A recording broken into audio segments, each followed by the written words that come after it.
We're living in an industry where everything is changing so rapidly. There are disruptors, there is innovation, startups are coming. So we thought, could it be interesting to see not what's happening right now, but to project ourselves 4 years later. Why 4 years? That's the life cycle of a company car, let's say. So we want to imagine what will be the next company car, what will be the next mobility plan, what will be the role of a fleet manager. Is the fleet manager still there? Well, no, we don't think he will still be there. He will be a mobility architect. So there's a hell of a lot going on in this space right now, where companies need to understand that the fleet management tradition of old has changed into much more of a mobility management situation, where actually technology is enabling companies to deliver solutions for all their employees. So not just about those employees who were eligible for a company car in the past. Employees want to be empowered and have control over what mobility solutions they use, and as a consequence companies need to change and recognize this societal change. I think it's a kind of an exciting time because we can experiment and do new things, which is good for the industry, and I have a big faith that the industry will always cope with those new challenges. There is now a real acceleration.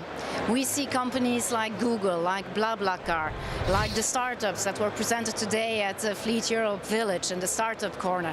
They're moving fast, they're agile, they're coming into our industry.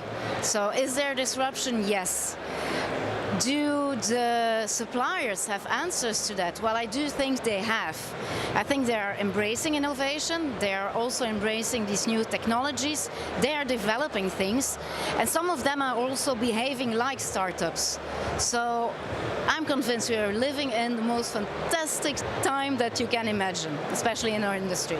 There are basically four, let's say, big trends that or disruption. One is the electrification of cars. The second one would be the autonomous driving car.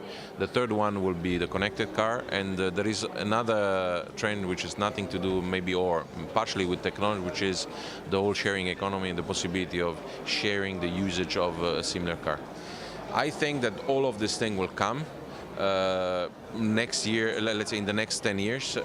It's very difficult to predict at what level, but it is clear that all the brands, let's say in Europe, are really investing a lot of money on this, and we'll see what will happen.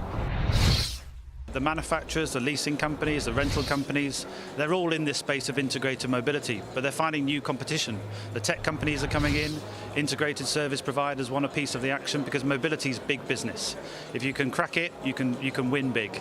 So all of the companies are already partnering, and I expect further partnerships to deliver as they try to meet the needs of the new consumer. We would like to also to play our role in this revolution. I think that probably the cake will be even bigger, so we'll try to keep at least the same, let's say, share of the cake that we have right now by not only investing in technology, so taking the advantage of this, but also maybe taking the possibility of creating around the product a certain, let's say, ecosystem. So putting the hardware into a digital world will certainly give additional possibility of business. We see that there are initiatives and with the fleet managers and the fleet suppliers in terms of mobility, in terms of connectivity, in terms of opening, let's say, the range of services to all employees of a company and not just the one eligible for a company car.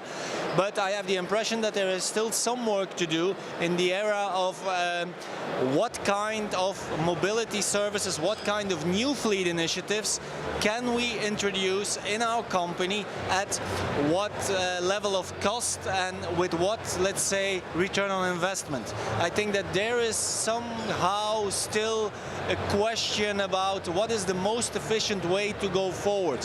And I think that by putting those kinds of items into a conference like the Fleet Europe Forum, it can only stimulate the forward thinking. We will in time also find the right solutions so that we are prepared for the fleet management and mobility management challenges of tomorrow.